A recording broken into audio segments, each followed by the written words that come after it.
The focus does shift to the men who were in the cockpit flying the plane, the pilots.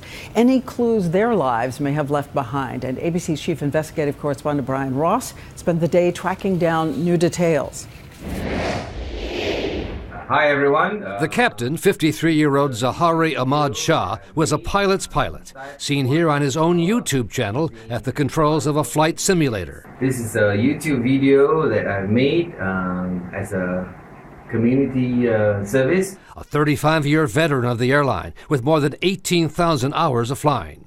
But his co-pilot, 27-year-old Fariq Abdul Hamid, is much less experienced. And today the airline said it was investigating troubling reports he was a kind of airborne playboy, violating safety standards in the cockpit. According to an Australian news report, these two young women were invited by the co-pilot 3 years ago to ride with him in the cockpit on a flight to Kuala Lumpur. At one stage, they were pretty much turned around in their seats talking to us, and they were so engaged in conversation. Still, there's nothing known about the two Malaysia Air pilots that suggest foul play. But their backgrounds are coming into sharp focus with the new reports that the plane veered far off course for an hour after turning off its transponder tracking signal, raising questions today of possible hijacking or even pilot suicide. You cannot discount any theory, who had the ability to turn off a transponder? I don't know.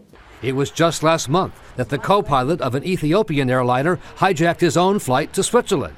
In 1999, authorities ruled that the pilot of an Egypt Air passenger jet flew the plane into the ocean after takeoff from Kennedy Airport in New York.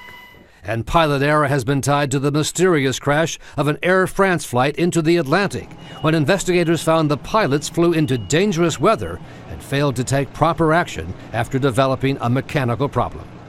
U.S. authorities tell ABC News tonight that the homes of the two Malaysia Air pilots have now been searched, looking for any clues that might answer the mystery, Diane, of why and how this plane disappeared. All right, Brian Ross, our thanks to you. Brian and Bob continuing our coverage throughout this night.